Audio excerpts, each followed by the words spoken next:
રાજકોટમાં આગામી ચૂંટણીને લઈને કોંગ્રેસ સક્રિય થઈ મહાનગરપાલિકામાં ચાલતા ભ્રષ્ટાચાર મુદ્દે વિરોધ પ્રદર્શન કરવામાં આવ્યું। મેયરના બાંધકામ મુદ્દે કોંગ્રેસે સરકાર પર પ્રહાર કર્યા।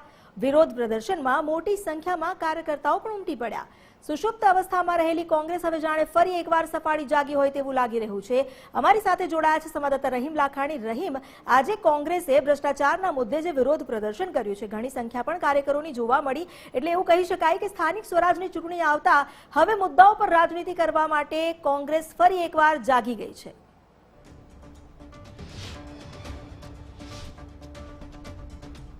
ચોક્કસપણે અમિતા, ચૂંટણી નજીક આવી છે ને કોંગ્રેસ છે તે ફરીથી ઓક્સિજનમાં આવી હોય, મળ્યો હોય તેવું લાગી રહ્યું છે। જે રીતના હું દ્રશ્યો બતાવીશ, કોર્પોરેશનના સીધા દ્રશ્યો છે કે કોર્પોરેશનની અંદર ભ્રષ્ટાચાર મુદ્દે જ્યારે રજૂઆત કરવા પહોંચ્યું છે, મોટી માત્રામાં કોંગ્રેસના કાર્યકર્તાઓ છે તે એકત્ર થયા છે અને તેને જ લઈને હાલ પોલીસે ગેટ બંધ કરવા પડે તેવી પરિસ્થિતિ છે તે ઊભી થઈ છે।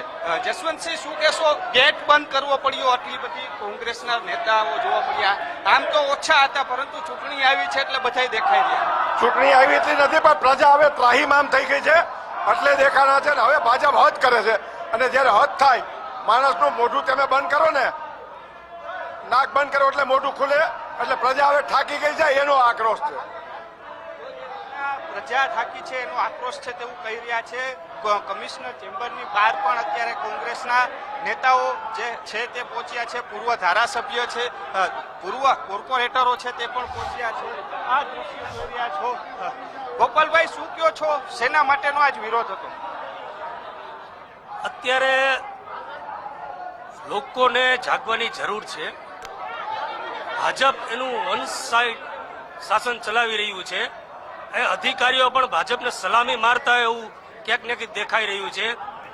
ટૂંકા ગાળાની વાત કરીએ તો આપણા હમણાં જંગલેશ્વરમાં ડિમોલેશન હતું તો પોલીસના દાળે આમ કેમ જાણે કે બહુ મોટા યુદ્ધ લડવા જતા હોય એવો માહોલ બનાવીને અહીંયા ડિમોલેશન કરે છે। અને એના થોડાક દિવસ પછી આપણા મેયરના પતિદેવશ્રી ખોટું બાંધકામ કરે, અહીંયા આ લોકો સલામ મારવા જાય છે। તમે આ જુઓ તો ખરા, ભાજપના શાસનથી અધિકારીઓ કેટલા બીવે છે। થોડાક દિવસ પહેલા જ એક ભાજપના પૂર્વ કોર્પોરેટર ખંડણી માંગતા ઝડપાડા, કોઈ એફઆઈઆર નહીં, પાર્ટી કોઈ પગલાં લીધા નહીં। એટલે લોકો જાગો, આ બધી તો આ ખોટી પાર્ટી છે અને આ તમારું જીવન બરબાદ નહીં કરે તો ભાજપ હક નહીં લે। ચૂંટણી આવી અને કોંગ્રેસમાં કાર્યકર્તા જોવા મળ્યા, નકર 10 થી 15 જ હતા। એવું નથી, ચૂંટણી આવીને કાર્યકર્તા નથી, કાર્યકર્તા હર હંમેશ લોકોના પ્રશ્નો માટે અલગ અલગ વોર્ડમાંથી આવતા હોય એટલે કદાચ એવું દેખાય કે ઓછા લોકો છે, પરંતુ ભારતીય જનતા પાર્ટીએ જે મહાનગરપાલિકાની અંદર હોનથી જે ભ્રષ્ટાચારની ગંગોત્રી કરી છે, એ ભ્રષ્ટાચારી લોકોને અહીંથી હટાવવા માટે લોકોની વચ્ચે લોકોના પ્રશ્નો લઈને આજે કોંગ્રેસ જ્યારે ઘેરાવ કરી રહી હોય ત્યારે અને હર હંમેશ કોંગ્રેસ સાથે હતી ને હર હંમેશ સાથે રહેવાની।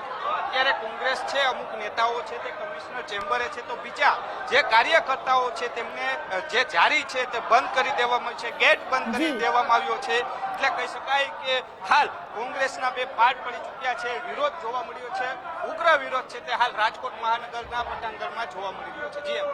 જી આભાર આપનો જાણકારી આપવા માટે।